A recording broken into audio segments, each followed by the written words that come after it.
Namaste, good morning, and welcome to the Qualitist Show. This is episode 16, and my name is Anshuman Tiwari.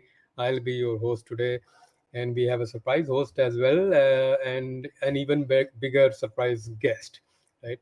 Many of you may know the guest because he's usually my partner in crime, but not today. Uh, Before we get on with the show, some usual logistics. I just wanted to know if you can. Today's show is live on LinkedIn, YouTube, and Twitter as well. And I can see that certainly, yeah, both LinkedIn and YouTube are working. Twitter has a slight delay usually, so no problem at all. They all also have a new boss, so maybe things will get better there. But coming back to our quality show, so this is those who are new to the show and new to the series. This is episode 16, and what we do in these shows is, of course, bring in distinguished qualitists who have been certified, honored by the Kimpro Foundation over the last year or so. And as you may know, every month we announce qualities of the month. And during the month, towards the end of the month, we bring the same featured or distinguished qualitist to this show so that we can share his or her journey with you, and also, of course, also quiz them on their views on quality, future of quality, and the likes. Right. So this series is extremely popular. I have had a lot of feedback from many of you, and suddenly I can see my feed in on LinkedIn, growing rapidly. So which means the session is working. Okay. We have Sumant in the show already. Sumant, thank you very much. Previous featured qualitist. So yeah, so all this logistics is working, which is always good. Good to know. I will in a minute bring in Mr. Lula into the show, Mr. Suresh Lula, of course, who's founder of Kimpro. But before that, I'll give a quick short introduction of Balaji Reddy, who's the guest for the show today. Mm, All of you who have seen the previous 15 episodes, would know him as the partner in crime or my co-host for these sessions. But this month, October 2022, he is the featured qualitist. He's from Pune, one of the top voices in quality in India and globally as well. And did his engineering from Pune, and one of the few people to complete a postgraduate diploma in quality and then a master's of science in quality management from BITS Pilani later on. Member of several um, professional bodies on quality like National Center for Quality Management, Indian Institute of Quality Management, Indian Institute of Production Engineers, where he's a life fellow, and several others, and including the Deming Alliance of the UK, where he's an honorary member, and of course, the American Society for Quality, where he's a senior member. After working for in the industry for over 17 years, he moved to now teaching and consulting, where he's a assistant professor in operations at the Balaji Institute of Modern Management in Pune. And yeah, the reason he is here, of course, today is of course, because he's been foremost proponent of the philosophy of Dr. Edwards Deming and the message he carried. So he's been interested in this topic since 1994, that he tells me, and maybe earlier. But he's been very involved in kind of popularizing the work of Deming across the world through several associations, including the Deming community, which he's a part of, and close association with Dr. Henry Neve, and whom he has assisted in training, conducting the training sessions, and also bringing the Deming lectures to India in 2001 and later on as well. Published several papers on the topics, on these topics, and I will not go into the details. Very, very popular and active on LinkedIn. So if you want to know more about him, check him out on LinkedIn. Uh, I think some other, of course, he he counts his 1 hour meeting with Dr. Juran as one of the special days and moments in his life. We will know more about that in a bit when we speak to him. Very recently, last year, he was also featured, perhaps the only Indian to be featured on the famous Lean podcast hosted by Mark Greben, and obviously means that he's globally well renowned in this field. Now, that's Balaji Reddy for you, but I will bring in Mr. Lula. Namaste, sir. And for his introduction to Balaji, which I'm sure Balaji is eagerly awaiting.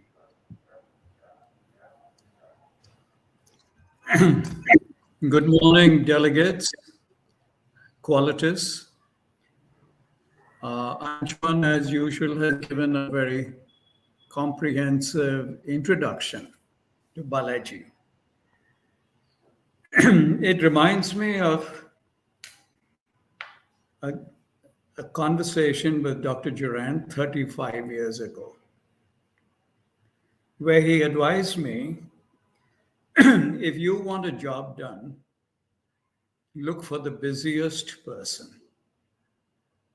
He will find time. The others will find excuses. Anshuman and Balaji qualify for the busiest people I know. Balaji is passionate about the Deming philosophy. You must have gathered that. While he is an assistant professor, I don't know what he does there, but he's also on the advisory council of Edwards Deming Institute in the USA. In addition, he is an honorary member of the Deming Alliance in the UK, founder of the Deming Forum of India. Now, USA, UK, India, how does he find time for a Qualitist show? Thank you, Balaji. You have created the time, and the two of you, Anshuman and you, have made it happen. Thank you.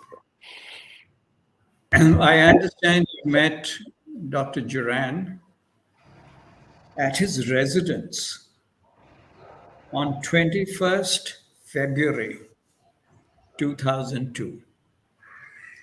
I would like to hear more about that. And I'd also like to understand the relationship between Deming and Duran.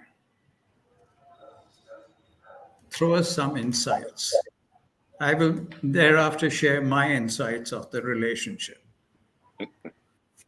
And how can you put PDCA in your DNA as well as the quality trilogy of Duran? Okay. Balaji, over to you. Well, thank you very much. And good morning to all the delegates. Also, would like to wish them a happy Diwali. We've just had a festival. So, all those here in India, happy Diwali to all of you. I hope you had a nice and safe Diwali. Yes, Anshuman, you were saying something. No, this is awkward because you and I do this Jugalbandi. Exactly.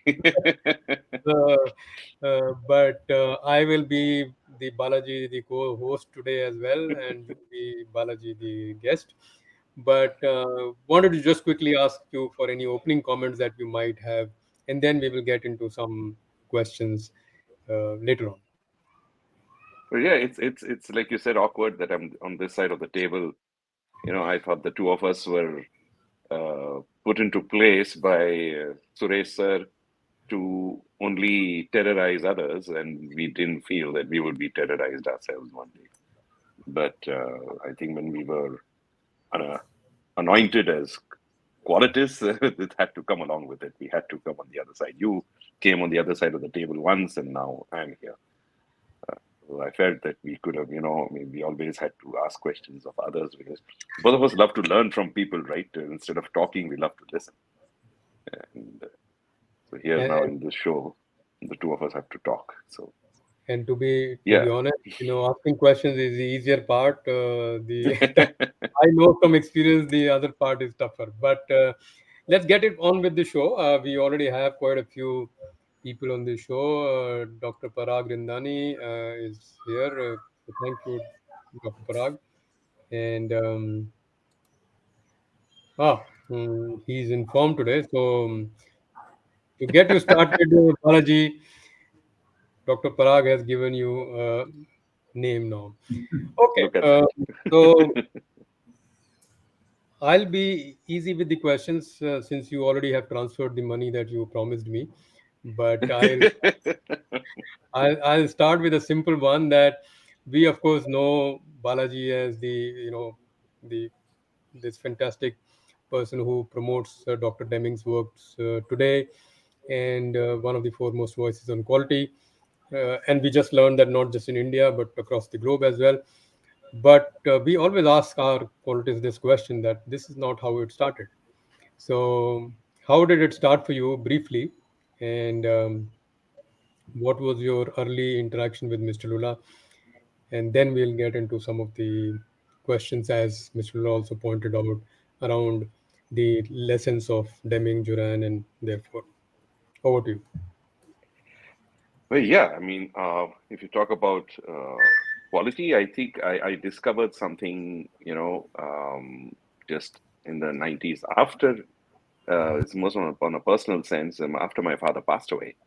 And my father had been to Japan in 1964. He was there for 6 months.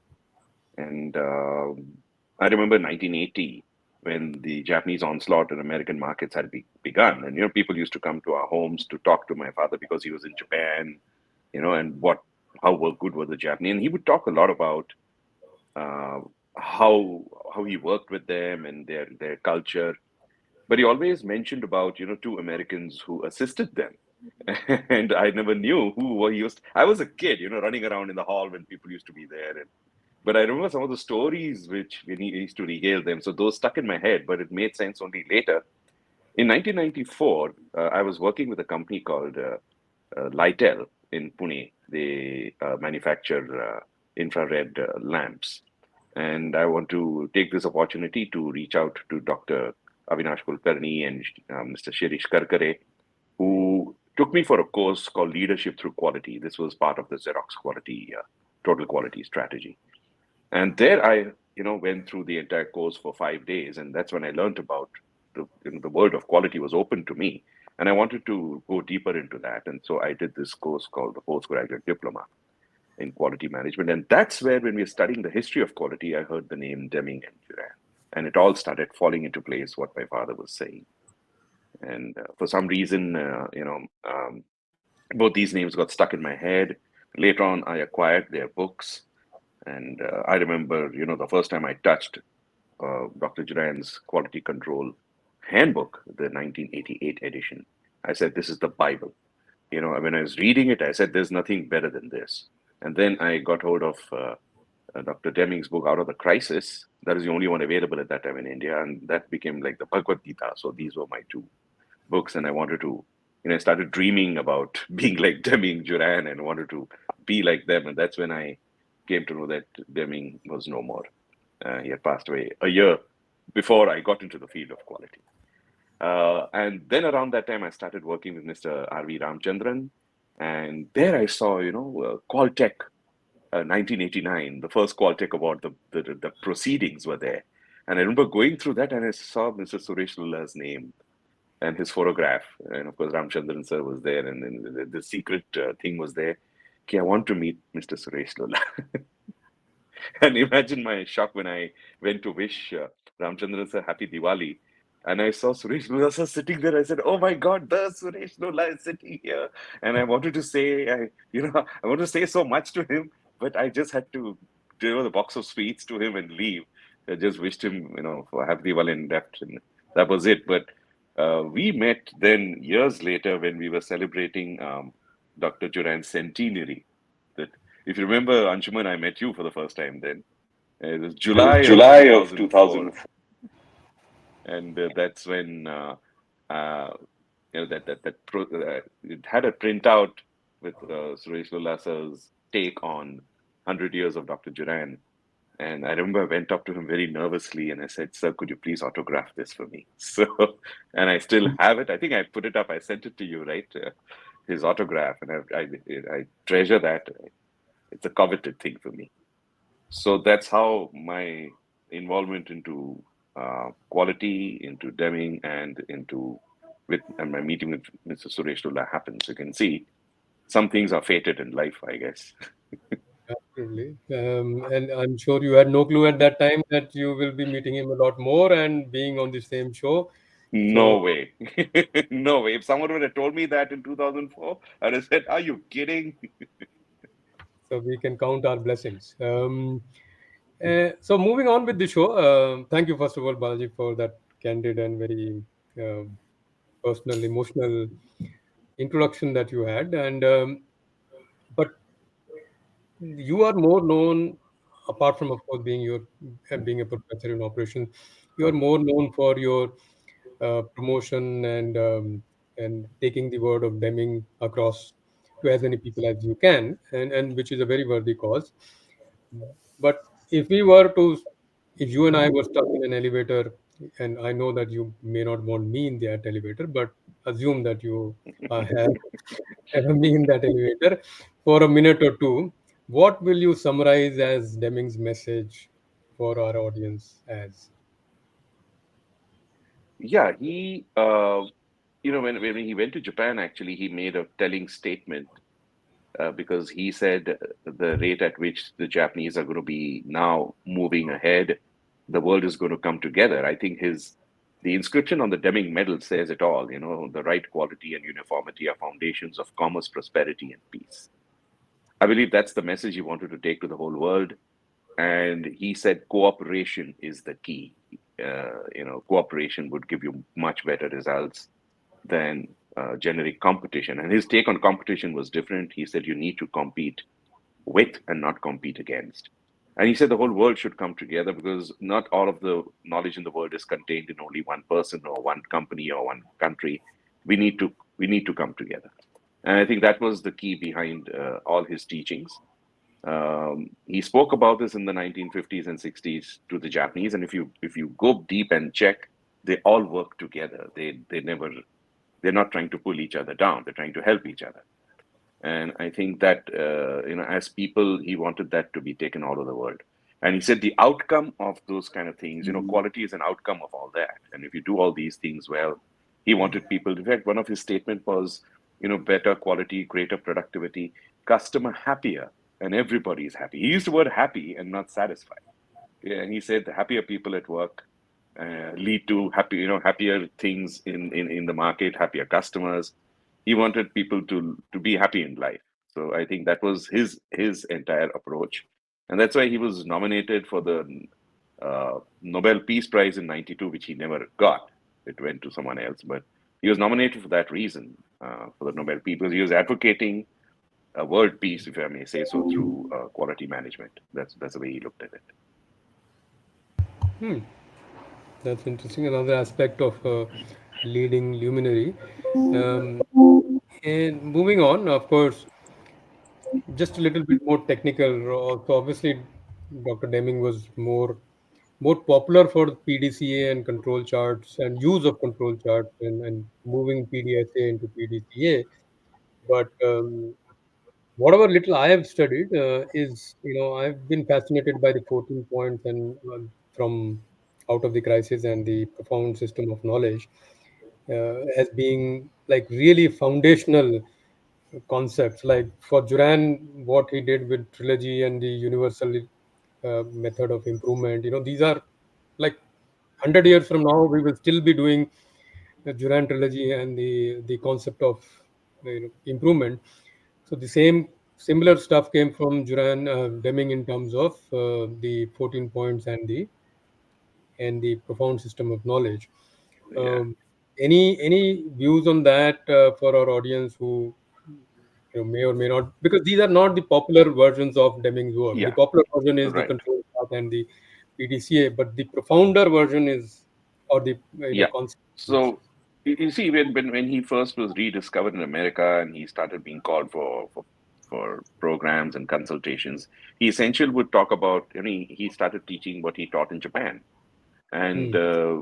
the audience was, okay, yeah, this all sounds very good, but please teach us what you taught in Japan. He said, I am teaching you what I taught in Japan. But they were expecting step one, step two, step three. And so he responded to that one, two, three by giving 14 points. The real philosophy, I think he put together, when he had that 2 year hiatus, because he was diagnosed with cancer and all that stuff. And I think he had time to himself. So in 1989, he got together what he called a system of profound knowledge. He said you need to have these four competencies in order to have an all-around view of things, a very detailed view of things happening around you. Profound is the right word, but it sounds very you know, uh, self-serving. One, he said, you need to have a holistic view of things happening around. There are no events in this world, only eventualities. Second, you need to understand that people are the most important part of systems that we create, right? And we need to understand how they fit into a system. Third, he said every system performance and output is subject to some kind of variation. We need to understand that. And the way we study systems is through what he called as a theory of knowledge. And so these four sciences, he said, and these four competencies work together. And you don't need to be a master of any of them. You need to be competent enough to understand things around you. You will see things differently. And when you see things differently, you ask different questions.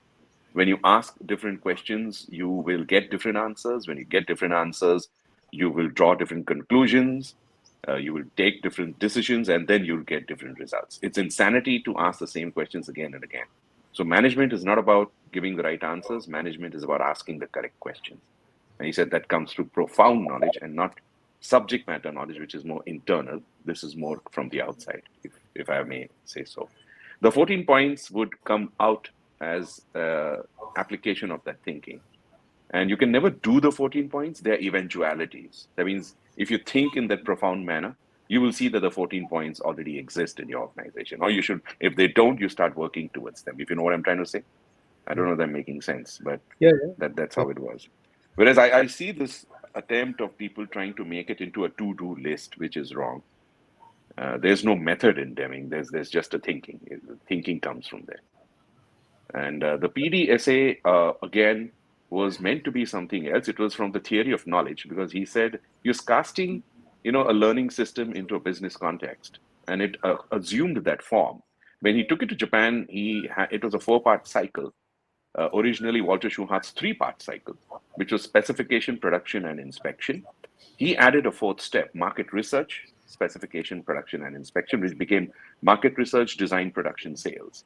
And then the Japanese down the line made it generic and called it PDCA. He never called it that. And when they took it as PDCA to him, he didn't quite like the word check. He said that's very static. So he replaced it with the word study, which is more dynamic. He said, in check, you just check whether it's right or wrong, but in study, you study why it was right and why it was wrong. And there's nothing wrong in the study because you always learn. You go through the cycle again and again and again. I would recommend someone to read Out of the Crisis, where he's describing how to implement point number 14, and he draws that cycle. It's beautifully explained what he meant by that. It was never meant to be actors. That's it. You're done. And if it fails, he said, go through it again. If you get the answers that you want, go through it again, yet again. Don't ever leave it to chance. It could have been just a happenstance. So do it again. So it's a continual learning that he believed in. That's what I look at it. No, fantastic. And those in the audience who didn't realize that Balaji is a professor, now you know. So the the the description of how the PDCA and eventually PDSA worked out couldn't have been any better. But very well said, Balaji. I've also read a little bit about this, that some, and there is a parallel between how the Pareto law was never really Pareto's, right? So same Exactly. way, Deming actually was only working on a concept, and somebody else and then several other people named it in a convenient way, which was easy to remember, rolled off the tongue better, and was easier to print. And we all know these luminaries by those things. Maybe a good thing actually, because that makes them popular. But Yeah. little deeper knowledge is always good, as a good reminder for all those people. And this is a topic specific show, so all people who join these shows are interested by nature in quality and related topics. So thank you very much for the explanation. So Sriram is asking about a little bit more insight on these things. Yes, Sriram, we will later on the show bring in a little more time permitting. But as we get closer to the half an hour show, customary for me to remind everybody, usually Balaji reminds everybody to leave questions. But today I will happily take over this responsibility and remind everybody to leave your questions in the chat. If you are on Twitter, YouTube, or LinkedIn watching this live, please leave in your questions. And in the last 15-20 minutes of the show, we will pick up those questions. And yeah, so moving on, Balaji, I think Mr. Lura also pointed out this in the beginning, and that mm, there is much made about what was going on between Deming and Duran.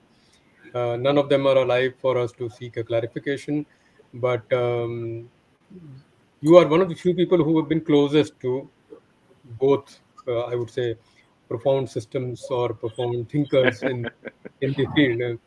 And you met Dr. Duran as well. So maybe a little bit around how you came to meet Dr. Duran, and if the conversation was not confidential, you can share a little bit of that. I know you got a book as well from there, and so that bit, and then anything that you have to share on your views on the so-called rift is a strong word, but the so-called difference of opinion between the two luminaries in their time. There is no evidence. Most people just make it up, but Yeah. good to hear from an expert on that. Okay. My experience on this, when I was going to be going in February of 2002. My paper was selected and shortlisted, and I had to make a presentation at the Deming Research Seminar at the Deming Institute. They used to have an annual research seminar up until the year, I think, 2017, 2014, I'm sorry. Post that, they've turned it into a conference. That time, they used to have Deming scholars coming and making presentations. So my paper got shortlisted, and when I saw that I was visiting New York City, so then I thought, why don't I take this opportunity to also meet up with Dr. Duran? So I sent an email to the Duran Institute, and his secretary, Laura Sutherland, was there. And she replied, and she said, "Let me know of your plans, and we'll definitely arrange for a moment for you. Let's see what we can do." Because I was going to be there only for 3 or 4 days, and I said 2 days was the conference, and then just for another 2 days, I said if I can, if he's nearby, I'll try to make it. And sure enough, I got a reply, and then when my visa, because at that time, Anshuman, if you remember, September 11 had happened, and I was very, very scared that I'd not get the visa. And I got the visa, luckily. When things have to happen, they happen. And then when I was leaving for the United States, I was called by some of the seniors, because I had met some of the senior people in India whom I was interacting with, and they said, "You're going to meet Dr. Duran? Are you getting that chance?" I said, "You have yet to give me a schedule, but yes." "Well, then don't ever utter the name of Deming in front of him. He hates it," and blah blah blah. And I was a little taken aback. I said, "Why would he hate it?" Anyway, um, when I finally reached America, and then I called Laura Sutherland, and she said, "Yes, so the scheduled meeting's fixed for tomorrow, and it's at 9:30 a.m. and blah blah blah." And she said that Dr. Duran has asked you to take the cab from the Rye station and come right there. He was staying in a retirement complex at that time. And so he said he's staying with his wife, and so he has all the time in the world, so don't worry. You can be there by 9:30. I said, "Sure enough." And she said that he'd like to give you directions. Would you like to talk to him right now? I said, "What?" I said, "My heart's beating too fast. I'm sorry. I can't talk to him right now." And then she said, "Okay." And she said, "He'll give you directions." So I had to call him up the next day when we were leaving, because, directions are very important in the United States. And the postal address is one thing. And he gave me such accurate directions. It was amazing. I remember he said, take the plane at Parkway Drive, take the first left turn, and just go 100 yards, and you'll come to the Osborne Gate and ask for Duran, and they'll let you in. It was, and I remember what happened that morning was it was very foggy, and we missed the plane and Parkway Drive turn. And if you know, in America, you miss a turn, you have to go all the way around and come back. And so when I reached his home, it was quarter to 11. Can you imagine that? I was an hour late because of the fact that we missed a turn. And as soon as I rang the doorbell, I was scared, that I was late. What would he say? But when he opened the door, he said, I was worried. It was foggy this morning. You might have missed the turn. This is called FMEA. He had predicted the whole thing. And anyway, then he said, we don't want to disturb Mrs. Duran. Please, let's come inside. And then, of course, we had a wonderful, wonderful chat about a lot of things. As the first thing I mentioned to him, he said, "What brings you to United States of America?" And I said, "I was here for the Deming conference at the W. Edwards Deming Institute." And he just raised his hand and said, "Ed Deming and I, we go back a long, long time. He and I were very, very good friends, very good friends." And I was dumbfounded. So and the other thing that fueled all this was this article in Business Week called Dueling Pioneers, where it was just so unbecoming of the editor to write all that. That Deming said this about Duran and Duran said this about Deming. So I actually believed what those senior people told me, don't utter the name Deming. So I was just stunned. He said, and he looked at me and he said, what happened? And I said, Dr. Duran, I just want to confess something here. I said that, I am so sorry, but I read the article in Newsweek, Business Week, sorry, Dueling Pioneers. And I said, I came with a very different mindset. He said, oh, you read that, did you? I said, yes, I did. Oh, did you read my reply to that? And I said, no, I thought as much, he said. So I said, do you have, is there any evidence, any copy that you have? He said, not worth it. He said, it's not even worth it. And he said, and he said, well, I just told them very simply, it was a bunch of poppycock. Now, I didn't know what the word meant. I only read that in the dictionary after I reached home. When I read poppycock, nonsense, absolute nonsense. So I just want to tell the world, here's a man who, without any prompt, it was just natural. I just said Deming, and he just raised his hand and said, Ed Deming and my. Why is the world talking like this about that? All right, and then of course, I met him for 1 hour, yes, but I did keep in touch with him regularly over the telephone. I used to phone him after that for every birthday of his, and as and when I needed any clarification about a few things, I did call him up. He didn't have much time to give me, but he gave me time. And I want to make now this is a confession time. You said, but the part of this conversation was confidential, so I can't reveal all of it. But after he wrote his autobiography, there were a few instances there where he spoke about, wrote about Deming and all that, which again fueled this fire that, that it was that all was not well. And I did raise that, why he said this and why he said that. He did answer. I mean, first he listened me out. And after listening to everything, because I said, you said this in the 1940s, but you said this now. So what's actually the truth? What actually transpired? And he said a few things. I will not get into it. I respect his memory. But he left me with two sentences, which I think just finish everything. One, he said, if it, uh, you know, if it's anything, he said, I cherished and treasured my friendship with Ed. And the next thing he said is, if it means anything to you, young man, he said, when I heard of his passing, I shed tears. And when he said that, he was not in front of me.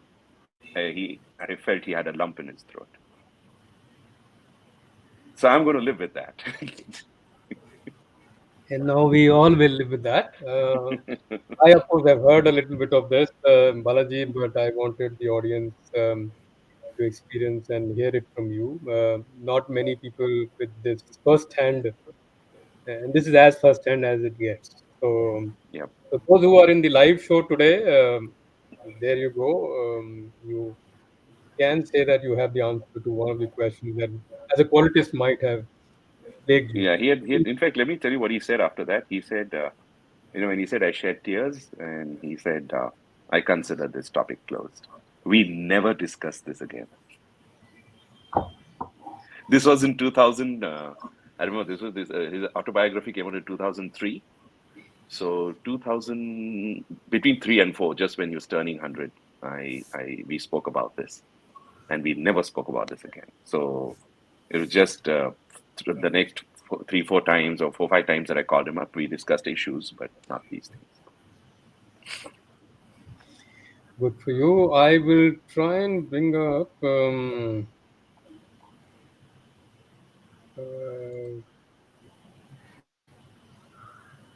just one second. I'm trying to bring up something that might be of interest.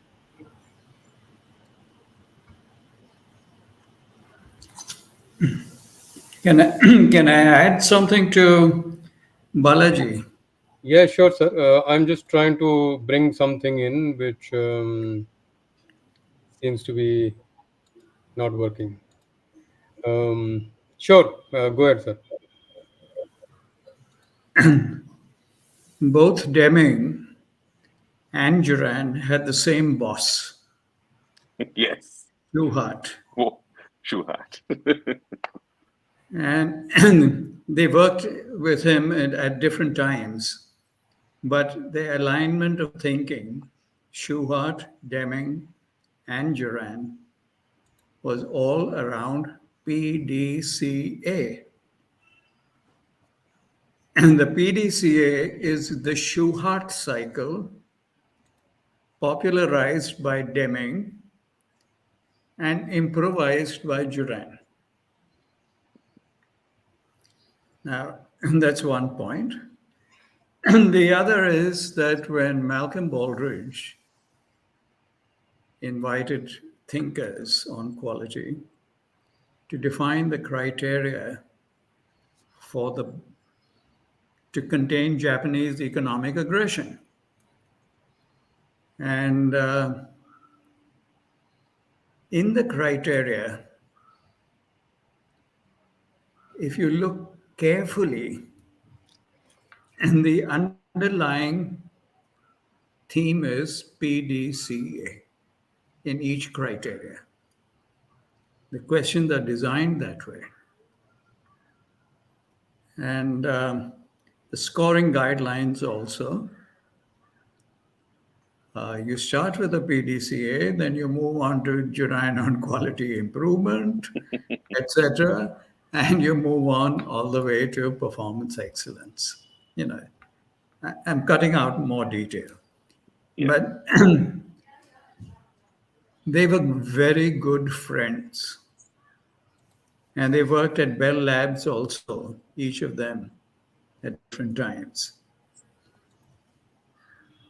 Professor Deming was invited by the Emperor of Japan to come and guide them into being more competitive because they didn't have a local market, Japan. They had to export 90% of what they produced. So they needed to factor in logistic costs also. So Deming at that point said, I'd like to introduce my friend Duran to come and help you on this aspect of the. So it's been completely misrepresented that these two were at loggerheads. They were so close. And it's admirable that two people in the same field collaborated rather than competed. Mm. And that's what I wanted to share. Thank you. Thank you, sir. Um, Balaji, Dr. Parag, as usual, has summed it up. So what I'll do is that I'll take one or two questions, and of course we have a interesting Anna Zita from Romania joining. Could be your fan, Balaji, and No. glad that you can join. I And it helps us when the show goes across to multiple countries. And please do check our previous shows and the upcoming ones as well. Dr. Saurav Maiti has a quick question around, and we will quickly take a few only, Balaji. But he has a question that I heard that Deming put his unique ideas to modify the Schwartz cycle to design the PDC cycle. Would love to hear more. We did hear a little bit, Dr. Saurav, but since you asked specifically, I would bring this question to Balaji. Yeah, the original cycle was a three-part cycle. I told you it was in the book called Statistical Methods from the Viewpoint of Quality Control, which was written by Schuhart but edited by Deming. And the three steps were specification, production, and inspection. Specification, the way Schuhart described it, he said it's translation of a customer requirement into something doable. Production is an act carried out to make that happen, and inspection is checking the validity and verifying. Veracity was the word he used of your actions. Now, this was in 1939. When Walter Schuhart had come to India in 1947, by the way, and he was here for 3 months, and he met with many top people here in India. He visited 30 different companies, which included Hero Cycles, if I'm not mistaken. In that, he added a fourth step to this, saying research, specification, production, and inspection. And when he added the word research, he attributed that to, I'm using his words, my esteemed colleague, W. Edwards Deming, master of sampling. The research, he said, was market research. So it became a four-part cycle: research, specification, production, and inspection. And this was around the time Deming was giving his lectures in Japan simultaneously. So he gave, when I say simultaneously, there's a big misconception here too. He started unofficially giving lectures in hotel rooms, in the room where he used to stay, and people from companies would be there. And one of the people was from Matsushita, the other guy was from Showa Electric. I remember all these people sitting. If you read Deming's diaries, he talks about they used to sit around a table and with the one lamp on, and he used to lecture them. And that's where he called this as market research, design, production, and sales. Later on, of course, when his notes were made, then this became more and more popular, known as the Deming wheel, and he kept correcting them, saying that no, it's the Schuhart cycle, it's not the Deming cycle. But I think by the 1970s, the Japanese, made a generic kind of a thing and called it as plan to check and act.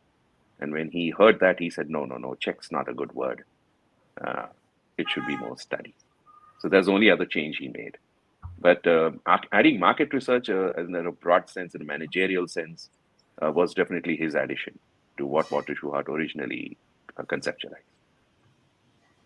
Thanks, Balaji. Dr. Saurav, hopefully you got your response. Um, Dr. Parag has a question, and of course, we all know he has come from a medical this thing, but the question is a little more generic. Please share your views on relevance of Duran's ideology or methods in the dynamic and changing digital world, which is what we live in today. Yeah, very interesting. Anything on this? Yeah, I mean, I think that, their teachings are like, the Bhagavad Gita was written 10,000 years ago. That doesn't mean it's lost any relevance today. Same with the teachings of Deming and Duran, they've not lost relevance. In fact, I think our ever dependence on them is going to go up by a staggering degree, if you want to ask me. Because if they were to be resurrected today, both these gentlemen along with Walter Schuhart, I'm sure they'd be very happy to see, some of the things happening, that things going digital. But one thing that will really excite them is the fact that data is being collected almost instantaneously, which was not available to them at that point in time. Then and you can actually process the data almost immediately. I'm wondering what they would have done with the kind of information that's available now. All right, and I think that's the thing that's lacking today. People don't know what to do with the data. I'd done a typical kind of a study some time back, and I found that 43% of the people in companies don't know what to do with the information they have. So information is there. So the digital world has changed the way we capture, present and collate and uh, I mean the information, but interpretation still requires the teachings of the masters. So I believe that this will never go away. Uh, these both the methods by both these gentlemen will never ever go away because they're telling us how to look at things around us. Uh, we need to interpret things differently. And Balaji, if I may, add a couple of points there. So see, the sometimes the digital world or the impact of the digital world is overblown or blown out of proportion as well. This is not happening today. This has been happening for the last 50 years. So when semiconductors happened, Yeah. big transistors became radios became transistors, and the all these things. So there is no overnight change that is happening that is suddenly blowing things apart, and nothing that was relevant earlier will now be relevant, and completely new body of knowledge will emerge. None of that happens. Each time when you know I'm sure for humanity, when the wheel was invented, there was similar hue and cry. When farming tools were invented, there was similar hue and cry, and none of these were invented overnight, like it is happening today. So if new digital technologies are called as inventions, that's rubbish, because they are developments. It takes 5 years, 10, 20 years for any of these things to develop. And just to take one example from what Balaji said, the availability of data and the ability to take controlled decisions based on preset rules is already in place in power plants, in chemical processes, in all of that uses what Schuhart developed as the what we know as control chart. So how many points will be above the center line and median line and so on? All of that is already used for 50 years, 30 years in all process plants. So the same will now be possible in other plants. Who knows tomorrow for the data on internet page loading, downloading, and other stuff, or the time taken to record an order or deliver an order will automatically use a control chart. It's much more easier now. So actually, to respond to Dr. Parag's question, the advent of this so-called digital world, and I'm speaking from a slight IT background as well, makes implementation of quality methods, tools, principles a lot more easier and makes more sense. Maybe the Schuhart cycle was 100 years before its time.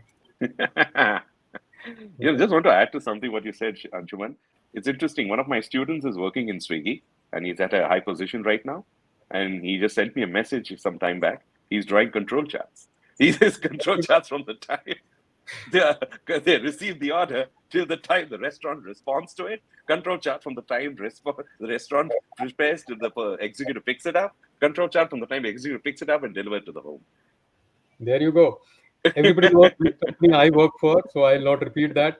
But the smartest tool in the last 2 years that I have implemented, hold your breath, is the checklist. So, so these things don't go out of fashion, and you said it better than anybody could.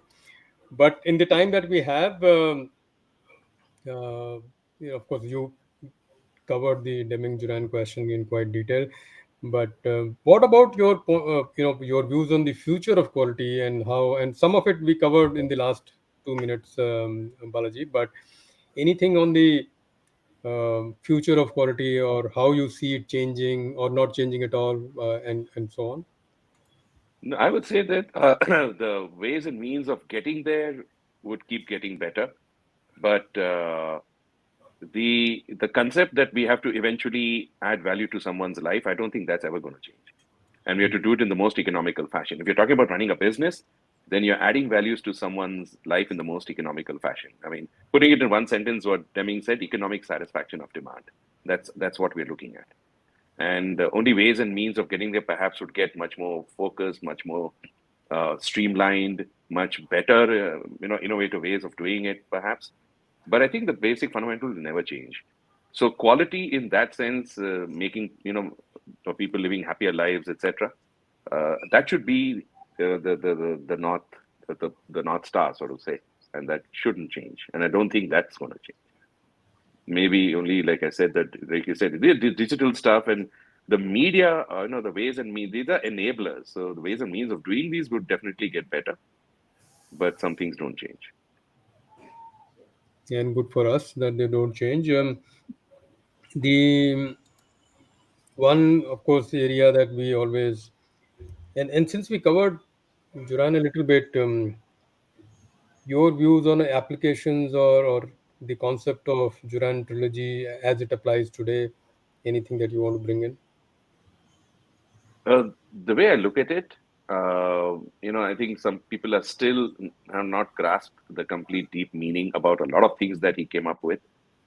All right, even though he was more clear in his writing than W. Edwards Deming was. I mean, W. Edwards Deming was he kind of provoked you into thinking, but Dr. Jaran gave the answers, a lot of the answers, and I think his books are more clear, and you don't have to read it again, but it's more implementation.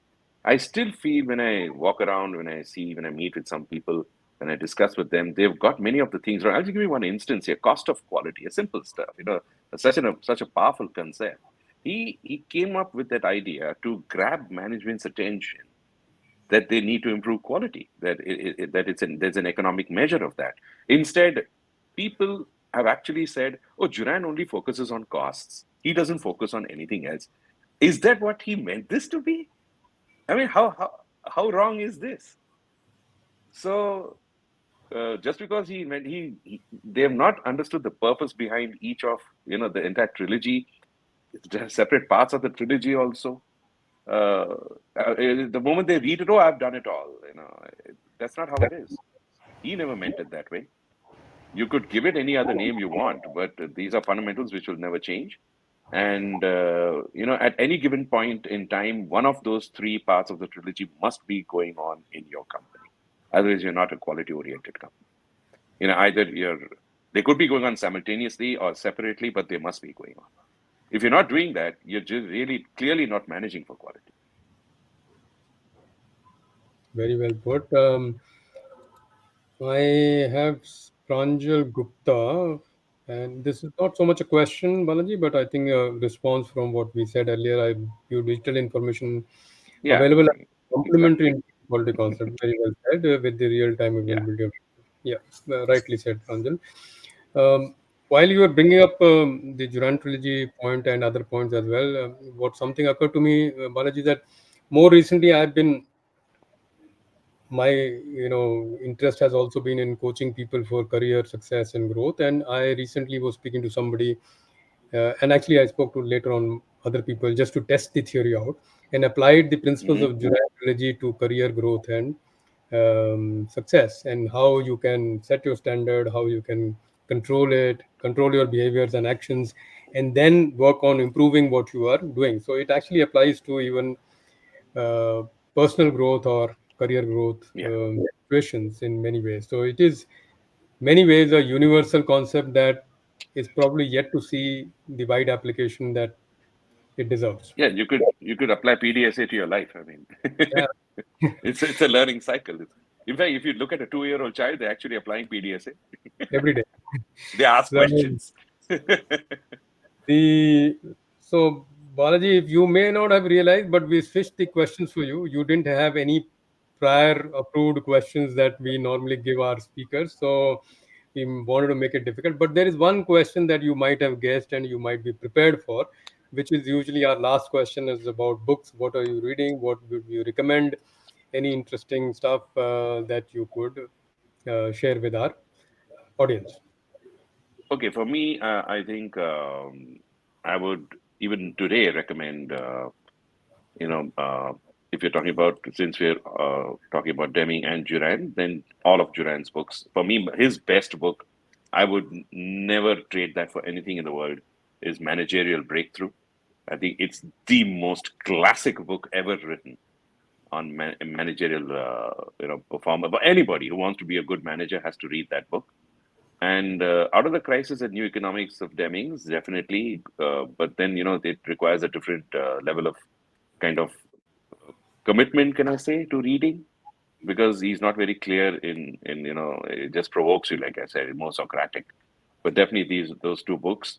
Among the newer books that I have read, I mean, I don't see anything that has caught my fancy much, except for the new technologies and all that sort of technological stuff, just to keep myself updated.